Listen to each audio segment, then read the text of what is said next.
Ada orang yang bertanya, rumah cukup besar, namun WC yang ada di rumahnya itu arahnya menghadap ke kiblat. Kemudian, ada seorang tokoh agama yang mengatakan bahwa haram hukumnya kada hajat atau buang air besar atau kecil menghadap dan membelakangi kiblat. Nah, apakah WC yang ada di dalam rumah tersebut harus dibongkar agar tidak berbuat dosa setiap hari, yakni setiap kada hajat? Nah, silakan Pak Ki, bisa dijawab Pak Ki, silakan. Baik, pemirsa yang dimuliakan Allah, juga Pak Haji Andre yang saya hormati, ini memang pertanyaan yang menurut saya penting dan jawabannya juga penting untuk kita kaji dan bahas. Ya. Kenapa? Karena memang rumah-rumah kan sekarang ini banyak yang WC-nya kadang-kadang nggak beraturan, artinya nggak diperhatikan arah kemana nih. Karena faktor ini Pak Ki, faktor apa? Tanah. Ya, Rumah kita kecil. Pak Andre kan lebih tahu kenapa faktor tanah. Jadi akhirnya membuatnya di mana aja WC-nya. Ya, nah itu. Baik, di dalam buku yang saya tulis Umat Bertanya Menjawab ini halaman 21 diterangkan ya bahwa menghadap ke arah kiblat, begitu pula membelakanginya ya ketika qada hajat atau buang air besar atau kecil di WC atau kakus atau toilet yang ada di dalam rumah atau di sebuah bangunan, ini hukumnya boleh bukan haram. Ya. Boleh bukan haram ya. Hukumnya boleh bukan haram ya. Seperti pandangan tokoh ya ulama tadi ya. Apa dasarnya bahwa ketika kita buang hajat di dalam rumah boleh untuk menghadap ke arah kiblat? Ini ada di dalam hadis Rasulullah SAW, riwayat Imam Ibnu Majah namanya ya, dalam kitab Sunannya, juz 1 halaman 135. Hadisnya an Ibnu Umar qala raaitu Rasulullah sallallahu alaihi wasallam fi kanifihi mustaqbilal kiblati. Artinya dari sahabat Ibnu Umar juga nama aslinya Abdullah bin Umar. Jadi Pak Andre di dalam kitab istilahnya sejarah sahabat itu, alhamdulillah saya punya kitab namanya Al-Isti'ab fi Ma'rifatil Ashab. Yakni dikarang oleh Imam Ibnu Abdil Bar namanya. Itu menceritakan tentang riwayat-riwayat sahabat-sahabat Rasulullah sallallahu alaihi wasallam. Banyak sekali. Bahkan Imam Ibnu Hajar Al-Asqalani juga mengarang kitab yang diberi nama dengan kaitan dengan Al-Isobah ya. Itu kaitan dengan masalah fi ma'rifatis sahabah, sahabat-sahabat Nabi.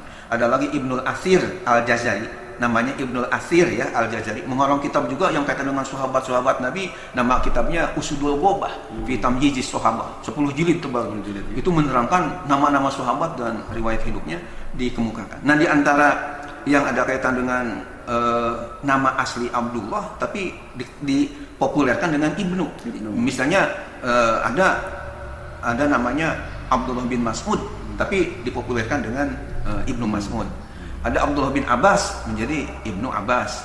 Ada Abdullah bin Umar populer dengan istilah Ibnu Umar. Nah, termasuk beliau ini nama aslinya Abdullah, putra Umar bin Khattab ini. Jadi Umar bin Khattab itu punya anak gitu, namanya Abdullah.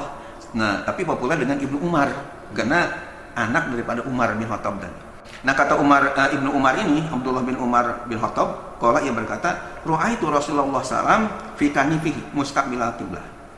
Artinya saya pernah melihat Rasulullah SAW sedang qada hajat di kakusnya menghadap ke arah kiblat.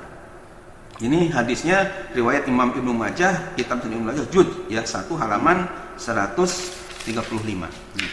Nah, jadi ini yang jadikan dasar oleh ulama kalau kita sedang berada di rumah ya berarti tidak ada masalah kita qada hajat itu menghadap ke arah kiblat. Nah, memang ada hadis dari Rasulullah SAW yang kesannya itu ada larangan menghadap ke arah kiblat. Coba di halaman 23, Anda bisa dilihat ya. Memang terdapat hadis yang melarang kita qada hajat menghadap kiblat atau membelakanginya. Sebagaimana tertera dalam sebuah hadis sahih riwayat Imam Muslim ya. Di dalam Sahih Muslim juz 1 halaman 126 bunyi hadisnya begini, an Abi Hurairah an Rasulullah sallallahu alaihi wasallam qala idza jalasa ahadukum ala hajatihi fala yastaqbilal qiblata wa la yastadbirha. Artinya dari Abu Hurairah, seorang sahabat Rasulullah yang sangat terkenal, dari Rasulullah SAW, beliau telah bersabda, apabila salah seorang di antara kamu qada hajat, maka tidak boleh menghadap ke arah kiblat dan tidak boleh pula membelakanginya. Hadis riwayat Imam Muslim ya di dalam kitabnya Sahih Muslim juz 1 halaman 126. Nah, kemudian saya jelaskan mengenai hadis ini, para ulama menjelaskan sebagai berikut. Ya, kan seolah-olah ada ta'arud dalam istilah bahasa Arab itu.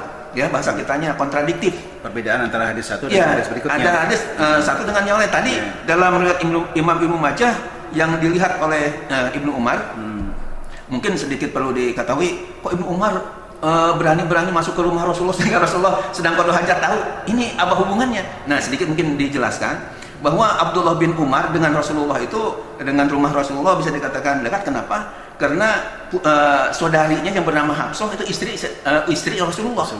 Jadi perlu dalam sejarah diketahui bahwa Siti Hafsah ini setelah menjanda ditikah oleh Rasulullah SAW. Sehingga Umar bin Khattab itu selain sahabat setia beliau, Khulafaur Rasyidin yang kedua setelah Abu Bakar Siddiq, juga mertua Rasulullah. Kenapa? Karena putrinya yang namanya Siti Hafsah yang terkenal soimah ahli puasa dan terkenal hafizah hafal Quran 30 juz, Siti Hafsah ini menjadi istri Rasulullah. Nah, sehingga saudara yang bernama Abdullah ini ya seringlah datang ke rumah Siti Hafsah ini, karena kan suaminya yang suaminya Hafsah ini Rasulullah. Nah, ketika Abdullah bin Umar datang ke rumah Rasulullah, rupanya karena mungkin rumahnya juga sederhana, terlihat Rasulullah sedang qada hajat. Dan kelihatan oleh Abdullah bin Umar qada hajatnya menghadap ke kiblat.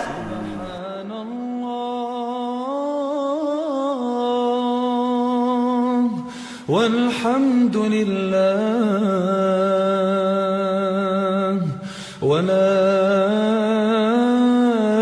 ilaha illallah